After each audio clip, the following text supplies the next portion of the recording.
ইউক্রেনে রাশিয়ার ক্ষেপণাস্ত্র হামলায় অন্তত 10 বেসামরিক নাগরিক নিহত ও বেশ কয়েকজন আহত হয়েছে। রবিবার এই খবর জানিয়েছে রাশিয়ার প্রতিরক্ষা মন্ত্রণালয়। ইউক্রেনের রাজধানী কিয়েভ সহ বিভিন্ন অঞ্চলের বিদ্যুৎ কেন্দ্র ও সামরিক স্থাপনায় এই হামলা চালায় রাশিয়া। ইউক্রেনের প্রেসিডেন্ট ভলোদিমির জেলেনস্কি দাবি করছেন, হামলায় প্রায় 120টি ক্ষেপণাস্ত্র ও 90টি ড্রোন ব্যবহার করে রুশ বাহিনী। নিজের টেলিগ্রাম চ্যানেলে এক বার্তায় জেলেনস্কি আরও দাবি করেন, 140টিরও বেশি রুশ ক্ষেপণাস্ত্র ভূপাতিত করতে সক্ষম হয়েছে ইউক্রেনের সেনারা।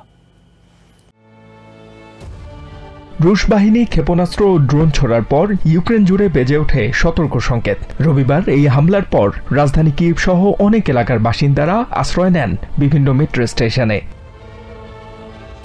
রাশিয়ার সামরিক আগ্রাসন শুরুর পর এই ধরনের অনেক হামলার সম্মুখীন হয়েছে দেশটি, তবে সাম্প্রতিক সময়ে এটিই ছিল সবচেয়ে বড় হামলা। রাজধানী কিয়েভ, ওডেসা বন্দর, সেই সাথে দেশটির পশ্চিম ও মধ্যাঞ্চল সহ বিভিন্ন স্থানে হামলা হয়। এসব হামলায় ইউক্রেনের বিদ্যুৎ কেন্দ্রগুলোকে লক্ষ্যবস্তু বানায় রুশ বাহিনী।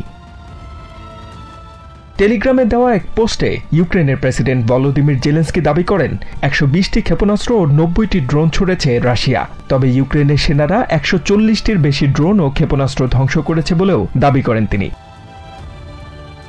এদিকে ইউক্রেনের সর্ববৃহৎ বেসরকারি জ্বালানি কোম্পানি বলছে, হামলায় তাদের থার্মাল এনার্জি প্ল্যান্টসে বেশ বড় ধরনের ক্ষতি হয়েছে, যার ফলে 3টি অঞ্চলে বিদ্যুৎ সরবরাহ মারাত্মকভাবে বিঘ্নিত হচ্ছে। এদিকে ইউক্রেনের পশ্চিমাঞ্চলে ক্ষেপণাস্ত্র ও ড্রোন হামলার সময় রাশিয়ার একটি ক্ষেপণাস্ত্র পোল্যান্ডের ভূখণ্ডে প্রবেশ করে। এর জেরে পোল্যান্ড তাদের আকাশসীমায় যুদ্ধবিমান মোতায়েন করে।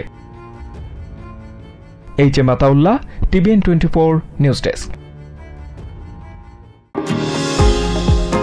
নিউ ইয়র্ক থেকে সম্প্রচারিত টিভিএন 24 টেলিভিশন বিশ্বজুড়ে বাঙালির কণ্ঠস্বর।